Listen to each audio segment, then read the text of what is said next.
જય માતાજી. સુખનું સરનામું આદરણીય વડીલ શ્રી સ્વર્ગસ્થ જીલુબા બાપુના ચરણોમાં વંદન અને ખાસ તો ભાઈ શ્રી પ્રવીણસિંહભાઈ અને એમના પરિવારને શુભેચ્છા પાઠવું છું. કારણ કે મુઠ્ઠીભર બાજરો અને ભરી પાણિયારો આ ખેવનામાં જીવતો સમાજ જ્યારે ચાર બંગડીની ગાડીની દોડમાં જ્યારે ચાલે છે અને સાંપ્રત સમયના માત્ર ક્ષત્રિય સમાજ નહીં, દરેક સમાજ માટે જે અત્યારે પ્રશ્નો છે, તો સુખનું સરનામું શોધવા માટે જે એક પ્રેરક એમના તરફથી જે આ 2 દિવસનો જે કાંઈ ઉપક્રમ છે એને હું આ મંચથી વધાવું છું, શુભેચ્છા પાઠવું છું. કાર્યક્રમના અધ્યક્ષ અને મારા માટે પિતાતુલ્ય બાપુશ્રી, મંચસ્વ શોભાયમાન સૌ વડીલો, જેના થકી અહીં બેઠેલા દરેક રાજપૂતાણીઓ ઉજળા છે, હું મારે જાતને ગૌરવશાળી અનુભવું છું એવા સર્વ વડીલો, મારી સામે બિરાજમાન સૌ વડીલો, અન્ય સમાજના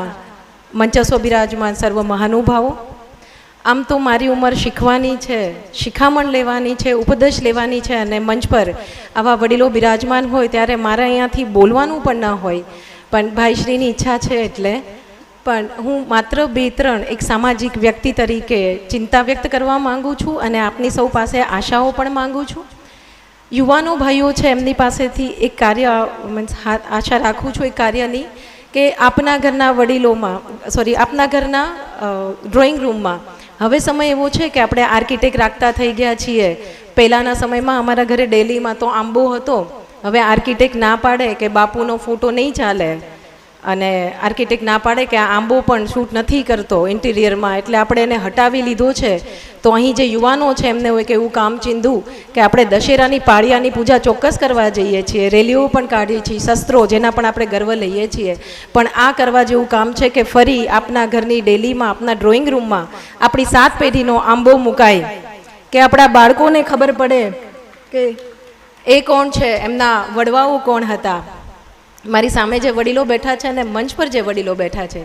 સામાજિક વ્યક્તિ તરીકે ઘણું બધું લડીએ છીએ, ઘણા બધા પડકાર એવા આવે છે કે એમાં પૂરી કોશિશ કરીએ છીએ બાપુ, પણ છતાં ઉણા ઉતરીએ છીએ. તો આ મંચ પરથી જે વડીલો છે એમને હું કહેવા માગું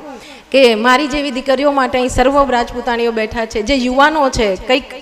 ખોટા પગલાઓ અમારાથી ભરાય છે. આ 21મી સદીમાં અમે પૂરી રીતે અમારી મર્યાદાઓ સાથે ચાલવાની કોશિશ કરીએ છીએ, પણ ક્યાંક કોઈક નબળાઈઓ અમને અડી જાય છે. તો હું એવી વિનંતી કરું કે ચારણ કવિ બચુદાન બાપુ જેવા અમને એક બાપુ શોધી આપો કે જે અમે ભૂલ કરીએ ત્યારે અમને કાન પકડીને કાળા ઘૂંટડા પાઈને અમને શીખવાડે કે તમે કોણ છો,